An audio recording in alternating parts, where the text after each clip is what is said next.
പഴനി ദ്രാവിഡ സംസ്കാരത്തിൻ്റെ നിറവ്, ഭക്തിയുടെ മഹാപ്രവാഹം. ദക്ഷിണേന്ത്യൻ സംസ്കാരത്തിലും ആത്മീയ ജീവിതത്തിലും ഒഴിച്ചുകൂടാനാകാത്ത ഒരു പേരാണ് പഴനി. തമിഴ്നാട്ടിലെ ദിണ്ടിഗൽ ജില്ലയിൽ സ്ഥിതി ചെയ്യുന്ന ഈ പുണ്യഭൂമി കാലം മായ്ക്കാത്ത വിശ്വാസങ്ങളുടെയും അനേകം ഐതിഹ്യങ്ങളുടെയും വിളനിലമാണ്.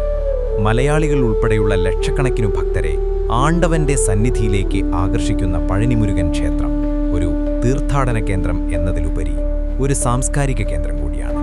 പഴനി എന്ന പേര് വന്നതിനു പിന്നിൽ മനോഹരമായ ഒരു കഥയുണ്ട്. കൈലാസത്തിൽ വെച്ച് നാരദ മഹർഷി പരമശിവന് ജ്ഞാനപ്പഴം എന്നൊരു ദിവ്യഫലം നൽകി. ഇതാർക്കാണ് നൽകേണ്ടത് എന്ന കാര്യത്തിൽ ശിവൻ ഒരു പരീക്ഷണം നടത്തി.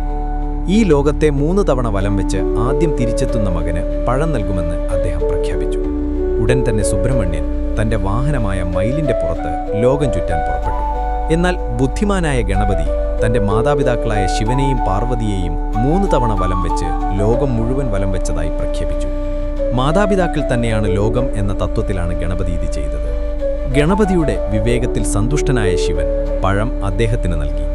ഇതറിഞ്ഞ് കോപിഷ്ഠനായ സുബ്രഹ്മണ്യൻ കൈലാസം ഉപേക്ഷിച്ച് തനിച്ചുള്ള ഒരു യാത്ര തുടങ്ങി. അങ്ങനെയാണ് അദ്ദേഹം പഴനിമലയിൽ എത്തിച്ചേരുന്നത്. മകനെ സമാധാനിപ്പിക്കാനെത്തിയ പാർവതീദേവി പഴം നീ എന്നു പറഞ്ഞ് അദ്ദേഹത്തെ ആശ്വസിപ്പിച്ചു. ഈ വാക്കിൽ നിന്നാണ് പഴനി എന്ന പേരുണ്ടായതെന്നാണ് വിശ്വാസം. ഈ കഥ ഭൗതികമായ നേട്ടങ്ങളെക്കാൾ ആത്മീയമായ ജ്ഞാനത്തിനാണ് പ്രാധാന്യം നൽകേണ്ടത് എന്ന സന്ദേശം നൽകുന്നു. പഴനി മുരുകൻ ക്ഷേത്രത്തിലെ പ്രധാന പ്രതിഷ്ഠ ദണ്ഡായുധപാണിയാണ്. ദണ്ഡും കയ്യിലേന്തി നിൽക്കുന്ന ഈ ഭഗവാൻ യഥാർത്ഥത്തിൽ നവപാഷാണങ്ങൾ ഉപയോഗിച്ച് നിർമ്മിച്ചതാണ്.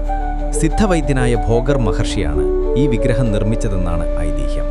നവപാഷാണമെന്നാൽ 9 ഔഷധ സസ്യങ്ങളുടെയും വിഷവസ്തുക്കളുടെയും ഒരു പ്രത്യേക മിശ്രിതമാണ്.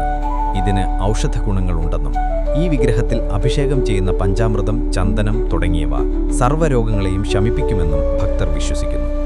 ഈ പ്രതിഷ്ഠയുടെ മറ്റൊരു സവിശേഷത അതിൻ്റെ നിർമ്മാണ രീതിയാണ്. വിഗ്രഹത്തിൻ്റെ മുഖം അതിമനോഹരമായാണ് കൊത്തിയെടുത്തിരിക്കുന്നത്. എന്നാൽ ശരീരത്തിൻ്റെ മറ്റു ഭാഗങ്ങൾ അത്രത്തോളം പൂർണ്ണമല്ല. ഭോഗർ മഹർഷിക്ക് വിഗ്രഹം പൂർത്തിയാക്കാൻ സമയം ലഭിക്കാതെ വന്നതാണ് ഇതിന് കാരണമെന്നൊരു വിശ്വാസമുണ്ട്. ബാലനായൊരു സന്യാസിയുടെ രൂപത്തിലാണ് ദണ്ഡായുധപാണിയെ ഇവിടെ പ്രതിഷ്ഠിച്ചിരിക്കുന്നത്. തലമുണ്ടനം ചെയ്ത കൈകളിൽ ദണ്ഡും വേലുമായി നിൽക്കുന്ന ഈ രൂപം ഭൗതികമായ ആഗ്രഹങ്ങളെ ഉപേക്ഷിച്ചതിൻ്റെ പ്രതീകമാണ്. പഴനി ക്ഷേത്രത്തിന് ചരിത്രപരമായ പ്രാധാന്യമുണ്ട്. 2-ാം നൂറ്റാണ്ടിനും 5-ാം നൂറ്റാണ്ടിനുമിടയിൽ ഈ പ്രദേശം ഭരിച്ചിരുന്ന ചേരമാൻ പെരുമാളുമായി ബന്ധപ്പെട്ട ഒരു കഥയുണ്ട്. നായാട്ടിനു പോയ രാജാവിന് സ്വപ്നത്തിൽ മുരുകൻ പ്രത്യക്ഷപ്പെട്ട് തന്റെ വിഗ്രഹം കാട്ടിൽ മറഞ്ഞുകിടക്കുന്നുണ്ടെന്ന് അറിയിച്ചു. രാജാവ് ആ വിഗ്രഹം കണ്ടെത്തി മലമുകളിൽ പുനർപ്രതിഷ്ഠിച്ചു.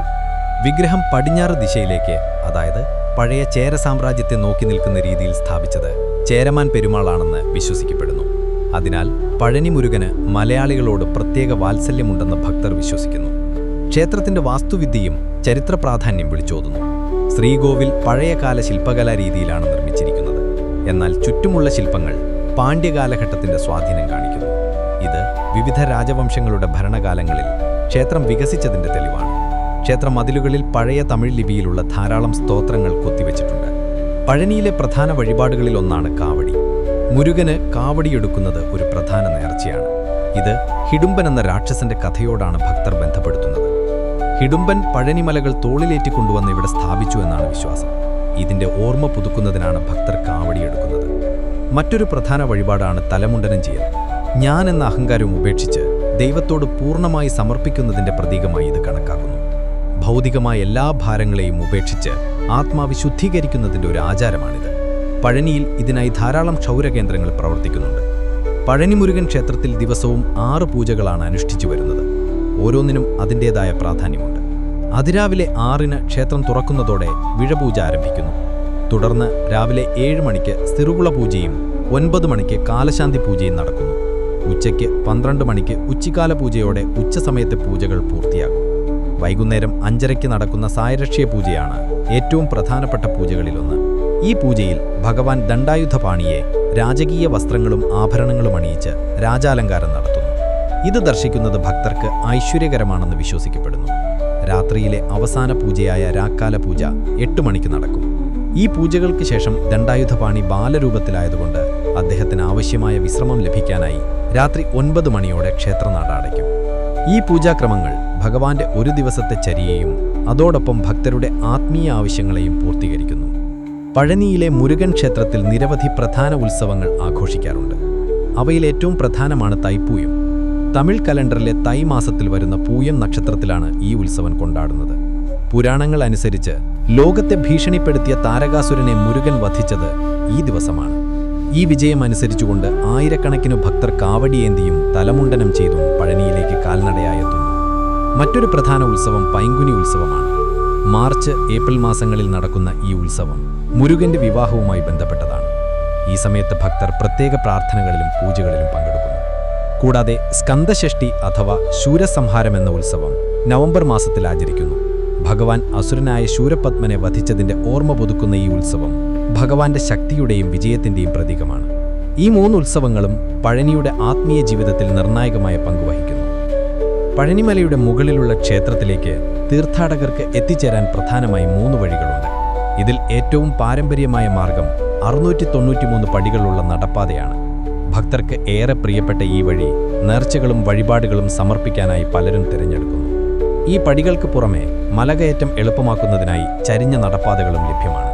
എന്നാൽ പ്രായമായവർക്കും ശാരീരിക ബുദ്ധിമുട്ടുകളുള്ളവർക്കും മലകയറ്റം സുഗമമാക്കാൻ റോപ്പ് കാർ അല്ലെങ്കിൽ ഫ്യൂണിക്കുലാർ റെയിൽവേ സൗകര്യങ്ങൾ ഉപയോഗിക്കാം. ഈ സംവിധാനങ്ങൾ വേഗത്തിലും എളുപ്പത്തിലും ക്ഷേത്രത്തിലെത്താൻ സഹായിക്കുന്നു. ഈ 3 വഴികളും തീർത്ഥാടകരുടെ ആവശ്യങ്ങൾക്കനുസരിച്ച് തിരഞ്ഞെടുക്കാൻ സൗകര്യം നൽകുന്നുണ്ട്. പഴനിയിലെ പ്രസാദത്തിൽ ഏറ്റവും പ്രസിദ്ധമാണ് പഞ്ചാമൃതം. പഴം, ശർക്കര, തേൻ, നെയ്യ്, ഏലം എന്നിവ ചേർത്താണ് ഇതുണ്ടാക്കുന്നത്. ദണ്ഡായുധപാണിയുടെ പ്രതിഷ്ഠയിൽ അഭിഷേകം ചെയ്യുന്ന പഞ്ചാമൃതം ഔഷധഗുണമുള്ളതായി കരുതുന്നു. പഴനി മുരുകൻ ക്ഷേത്രം വെറുമൊരു ആരാധനാലയം മാത്രമല്ല, ദ്രാവിഡ സംസ്കാരത്തിൻ്റെയും ആത്മീയ പാരമ്പര്യത്തിൻ്റെയും ഒരു ജീവിക്കുന്ന സ്മാരകമാണ്. തലമുറകളായി കൈമാറി വരുന്ന വിശ്വാസങ്ങളും ആചാരങ്ങളും ഇന്നും ഇവിടെ നിലനിന്നു പോരുന്നു. ഹരഹര മുരുകാവിളികളും കാവടിയാട്ടങ്ങളും പഴനിയെ എല്ലായ്പ്പോഴും ഊർജ്ജസ്വലമാക്കി നിർത്തുന്നു. ഈ പുണ്യഭൂമി ഒരു ജനസഞ്ചയത്തിൻ്റെ ജീവിതത്തിൻ്റെ ഭാഗമായി മാറിക്കൊണ്ടിരിക്കുന്നു.